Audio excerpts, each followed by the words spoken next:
and actually that's one of the main programs that I have here is try to reduce off-farm inputs such as fertilizer, machinery, fossil fuel, but at the same time keep the system productive.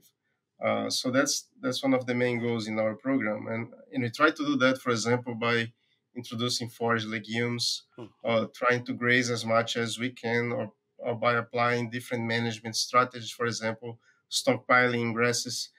So my goal here in North Florida is to have like a year-round uh, production system on grazing.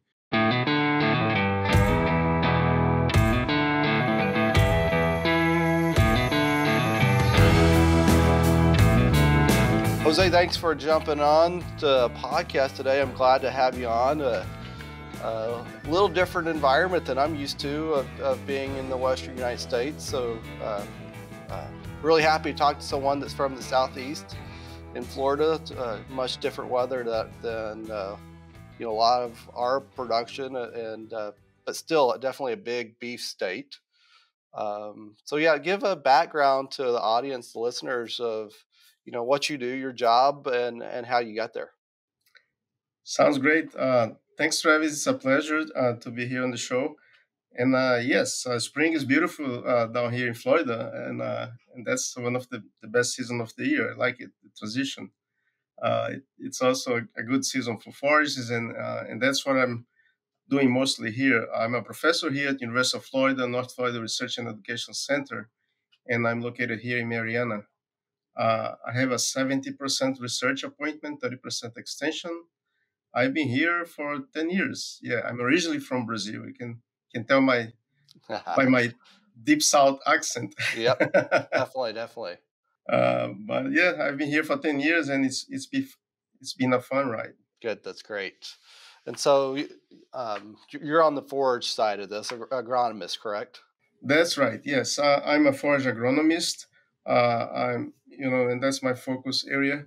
My research is, system oriented. I really think in the big picture first, and all of the things that I try to do here is somewhat related to a bigger picture, to a system, to a place where could potentially be applied by producers. And what I really try to do is to increase their bottom line, increase their income, and at the same time, have a system that is sustainable over time. So that's the main goal. Yeah, that's great. When you think about cost of production for a lot of guys is, nutrition, grazing is about 65% of their cost. So grazing management and understanding that is so important for that profitability, that sustainability, and to have people in the agronomy side that's focused on the system rather than just focused on different plants, different, et cetera. That's very important for sustainability of a producer. That's right, and actually that's one of the main programs that I have here is try to reduce off-farm inputs such as fertilizer, machinery, fossil fuel, but at the same time keep the system productive.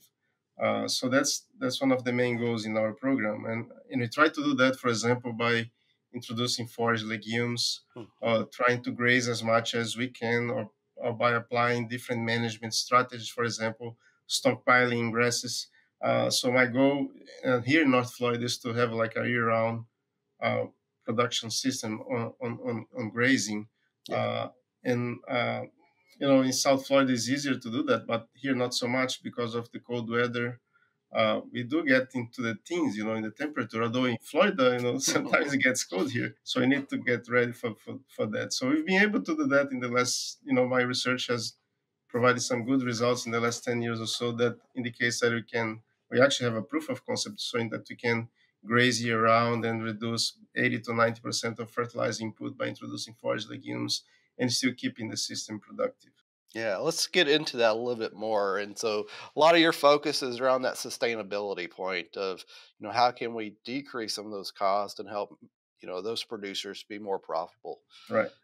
And so you touched on year-round grazing, and to me, that's always been one of those no-brainers. And it's a lot of these environments, and I was at University of Tennessee for about 5 years, and it was feeding hay for 4 or 5 months out of the year, and you're in a forage production system that really is a great way to have that year-long grazing because of how many you had a couple of different growth periods. It wasn't like you had one growing season. And so it's to me, it's always been a no-brainer that you year-long grazed. And so I thought it was so foreign that this was a troubled area for producers. Right. Yeah, that's correct. And by combining different species and systems, we've been proving, for it's the second year in a row, we've been proving that we can do that here in North Florida. It's not going to be on the same ground, but in the farm, if you have an area with some forages, and then you can have other areas that you can stockpile all the forages, then the system as a whole, like I said, the big picture, you can graze year round in that same system. And you're right. Hay feeding. I mean, although hay is important, don't take me wrong. You never know. It's always like an insurance, Hmm. but it's one of the most expensive things to do in the farm.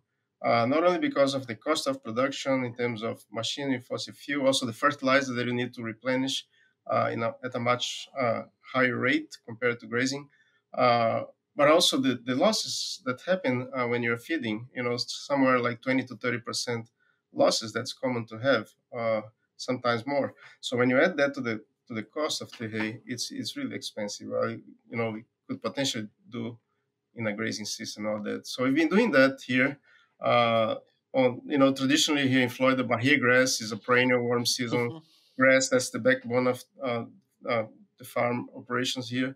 But you can have that Bahia grass overseeded with cool season forage like oat and ryegrass and some clovers.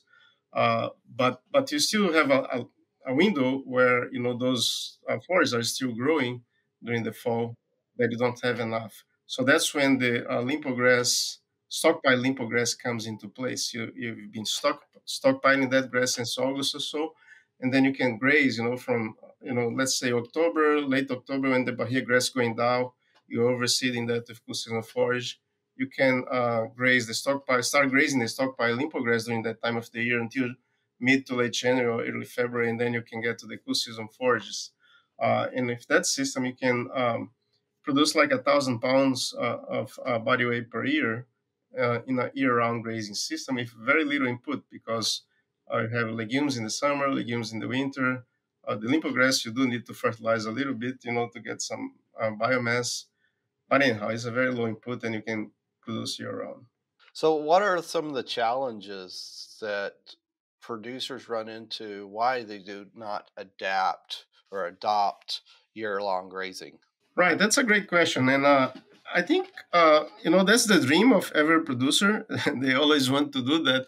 So it's getting traction here in the region, our program, because it's relatively recent. I mean, limpo grass has been in South Florida for a long time, but not in North Florida. So we're trying to push the border of that grass here, and it's been working really well.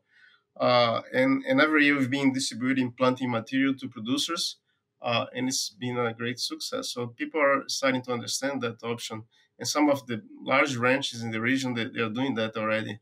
So I would say that the adoption is increasing because it's a no-brainer. And the beauty is not only reducing the costs and keep improving the profitability and productivity of the system, but also environmentally is really important as well to to keep the carbon in the ground and really providing different other ecosystem services from those systems. Yeah, so is a lot of it a traditional mindset of we've always done it this way, and they enjoy the farming side of putting up hay or just a traditional of it's hay season.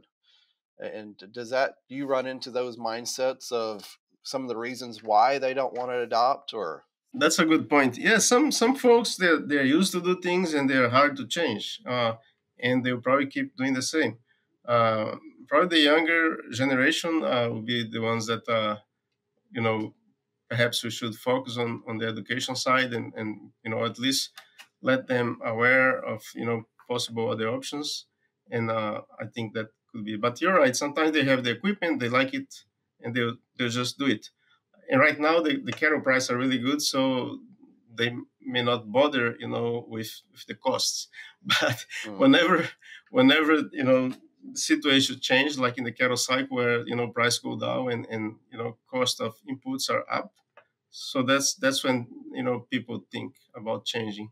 Like for example, a couple of years ago or 3 years ago, where the fertilizers prices are skyrocketing. I got phone calls every day how to integrate forage legumes in their systems Yep. because they could not afford to pay for the fertilizer. So I think that's one of those cases. I think. Yeah, so many times those challenges of high fertilizer costs opens the door for these opportunities of, you know, interseeding legumes or looking at other avenues. And so, what kind of benefits are you seeing with some of these interseeding legumes for, for these beef producers? Here in Florida, we have a perennial legume, perennial warm season legume, which is Arachis glabrata, we call perennial peanut, Hmm. which is a great option. It's a little tricky to establish. It takes 1 or 2 years to get established. But once you establish, it stays there. You're having gains with plots with more than 40 years under grazing. And it just tolerates well the grazing. And when you have at least 30% of perennial peanut in your Bahia grass pastures, you increase, your average daily gain by 60, 80% more per animal because, just perennial peanut is so much digestible and the crude protein is so much higher than Bahia grass, and the animals, they do select. So sometimes we have 20, 30% in the pasture, but the presence in the diet is like 60 to 80%. So the animals do select a lot of that. And plus all the nitrogen fixation that is going on. And when we overseed, that with the clovers in the winter, so the clovers also help. So roughly, we've been estimating that this system fixes around 100 pounds of nitrogen per year per acre, which for us is a great number. Yeah. And I would like to make a comment here because a lot of people think that 100 pounds of biological fixed nitrogen is equivalent to 100 pounds of fertilizer nitrogen, but it's not. The fixed nitrogen is nitrogen inside the plant. The other one you're throwing there and you're hoping that it gets inside the plant, right? And at least 50% goes away into that process. So there are losses in the fertilizer.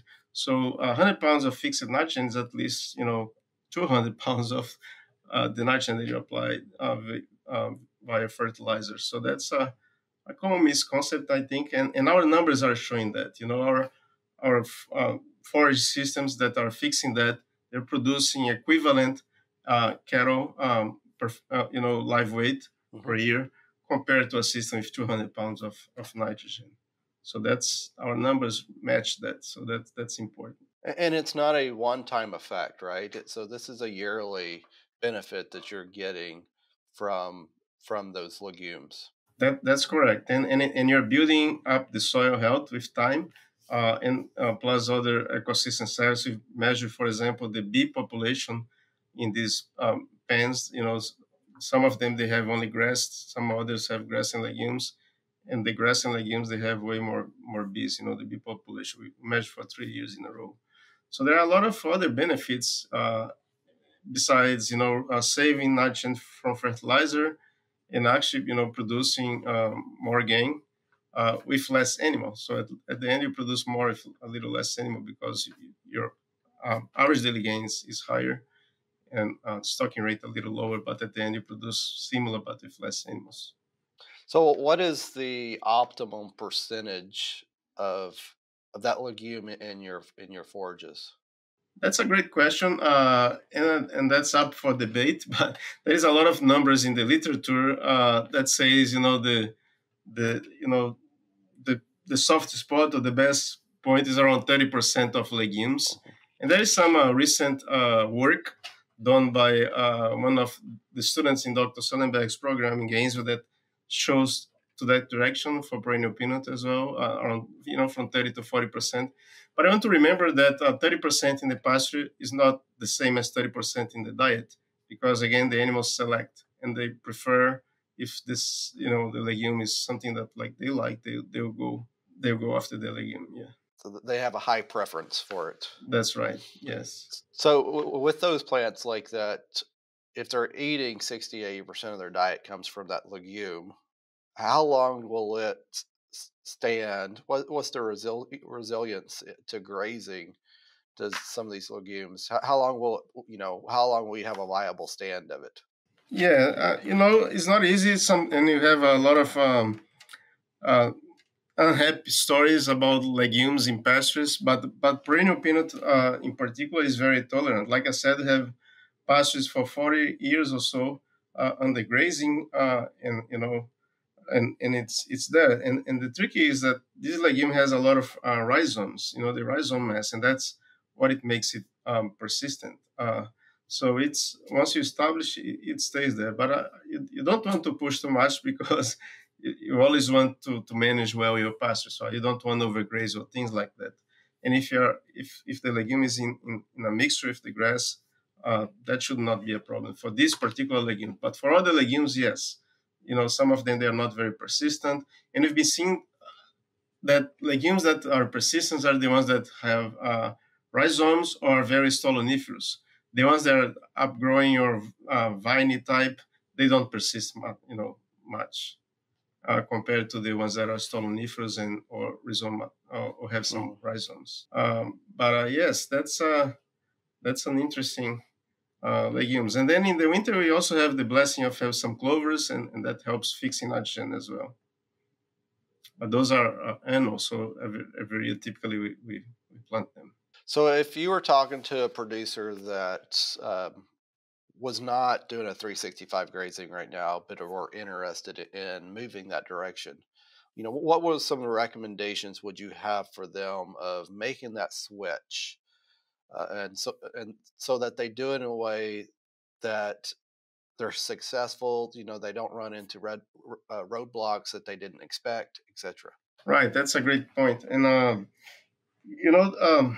it'd be great if they could learn with somebody that has done that before. I mean, we are happy to visit with them if they want. But I think the first step is to learn with your neighbor or if your extension agent or if, whoever has done that or is proposing that, and get to know the details. Each one of those things, it's like I said, it's a system approach, and there are different moving pieces, right? And you need to make sure that you understand those moving pieces. And the best way to do it is to talk to somebody that has done it before and has some experience, and probably have some recommendation for that. But it's for here, at least in Florida, in this region, we've been seeing that's one acre of limpo grass for the stockpiling period uh, would be enough for 3 to 4 acres of bahia grass on that proportion. So on that same farm, let's put that way, you need to have some ground of limpo grass and some ground of bahia grass, or where you could also grow cool season forage. And on the limpo grass side, you could do the stockpiling. And in the summer, you could potentially do baleage or graze that limpo grass. Anyhow, it would be different things. But I think the message here is that as you diversify your system, as you have more forage species and different management, you can play a lot, around and get around, those shortage of forage in some of the seasons, and especially here in the southeast, where we are blessed, to be honest, with good climate. Our winter is not so hardy like the folks in the north, and here we can grow forage year round. And actually, in the cool season, if like oats and ryegrass, animals can gain 2 pounds per day. We have data showing that easily. And in the summer is maybe in the bahia grass maybe zero point 0.7 pounds per day. So for every month of cool season, it's like 3 months of grazing on bahia Right. grass in terms of gain. So that's a big deal. We need to make the most out of that season. So is there any recommendations on what that blend of warm to cool season grasses need to be in your percentage over your farm ranch? Yeah, like typically we oversee the cool season on top of the bahia, and then we also have like I said, a separate ground for the limpo grass. So let's say 25% for the limpo grass, 75% for the bahia grass, where you're also going to oversee with the cool season. So Okay. that would be about the proportion. Okay. Another thing that we've been also working a lot is the potential to integrate crops and livestock. Hmm. Yep. The crop and livestock systems. That's another potential possibility here in the region. Yeah, there's a lot of opportunity for that, I think, in the United States, and so that's an easy way, I think, of really decreasing some of those costs of grazing residues. And so, what are they looking at in Florida and some of those? Yeah, if you put together Florida, Georgia, and Alabama here in the southeast, we have 4 million acres of row crop, and Mhm. only 5% of that land plants some sort of cover crop, and very little grazing on the cover crop. At the same time, our data here shows that again that's the best time of the year to put gain on animal, and also the grazing is beneficial uh, uh, to the soil. It increases soil health, improves soil organic matter, and actually helps to increase the productivity of the following row crop as well. And on top of that, also reduce nitrate leaching, which is a big problem here in Florida. We've been measuring that. We have lysimeters that we've been measuring that. So we've been comparing like uh, the do nothing approach, which is just don't plant anything, don't do anything, Mhm. don't even do cover crop, which is what 95% of the people do, and then just plant cover crop but not grazing, or plant cover crop and grazing the cover crop. And there are successful stories on grazing cover crops.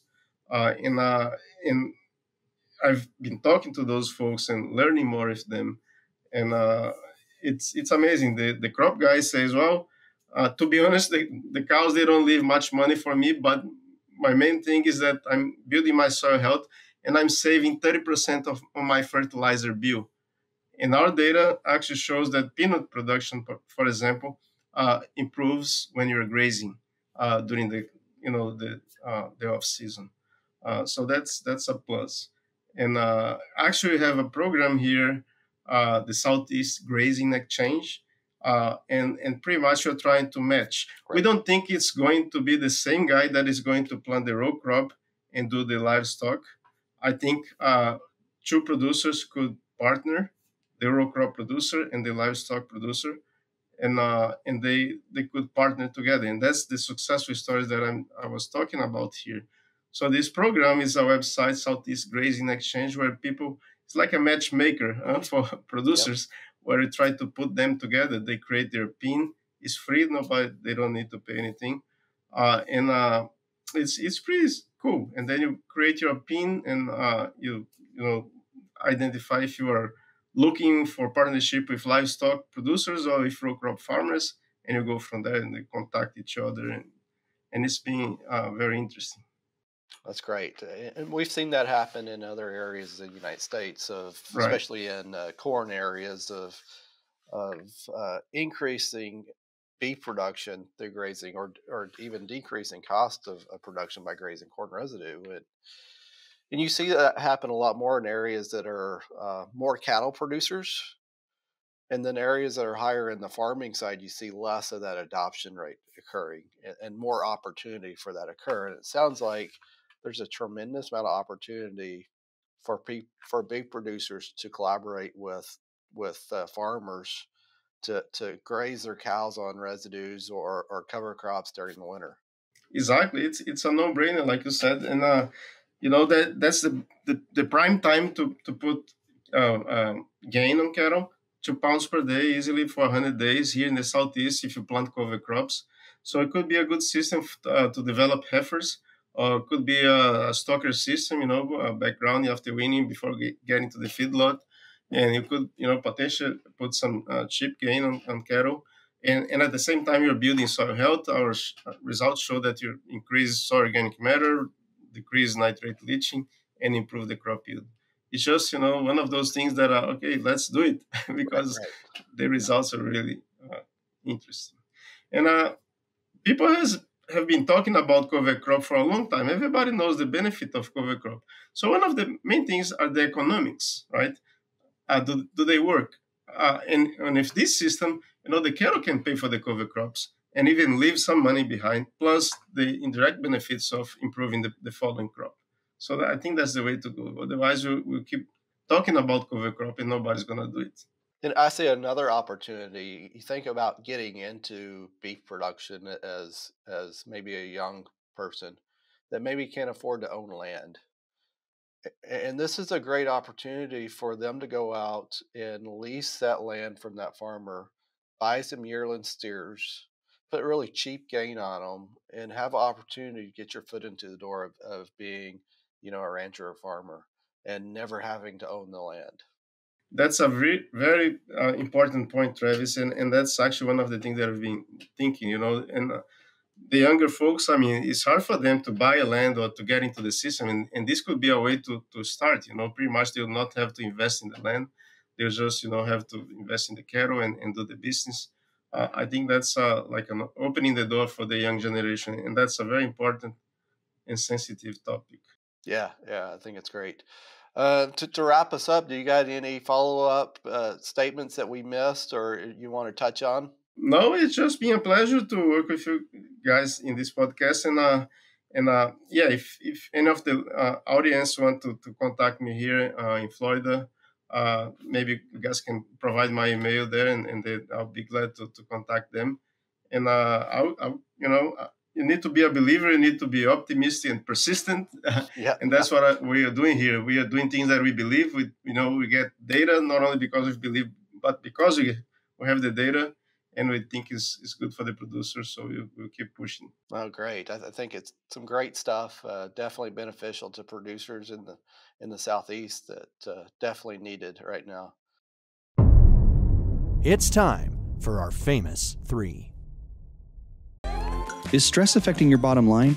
Even routine handling, inclement weather, weaning, and dietary changes can significantly lower the rumen pH, causing cortisol levels to spike. Cortisol not only compromises the immune system, but also suppresses normal appetite and feed consumption. The solution? Cattle Active. Increase production and reduce the impacts of stress on your cattle for cents a day. Cattle Active restores the balance naturally. Want to learn more how a feeding program including Cattle Active can improve both profits and herd health? Visit us today at proearthanimalhealth.com. Be proactive with Cattle Active. To wrap us up, I've got a couple optional questions for you.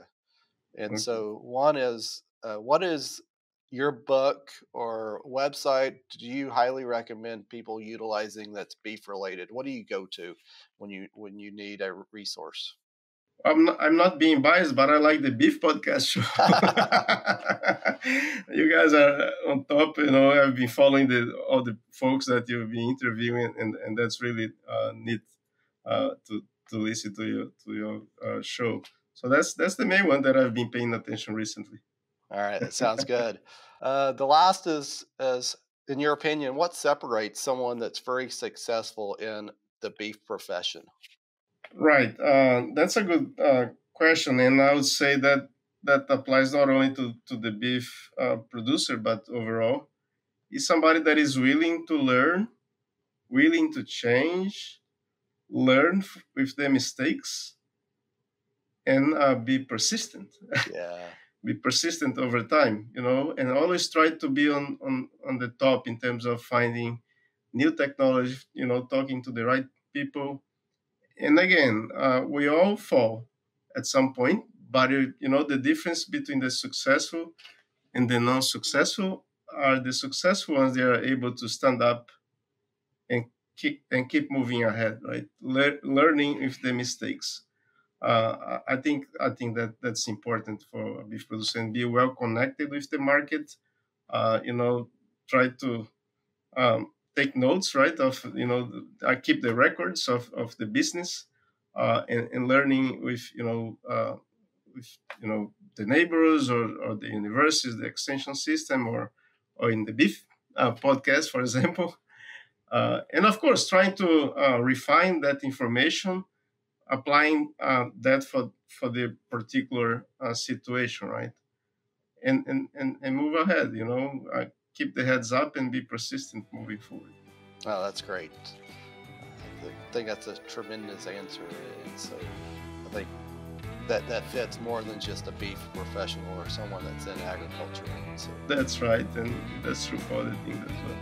Well, Jose, I appreciate you coming on the podcast. This has been my pleasure.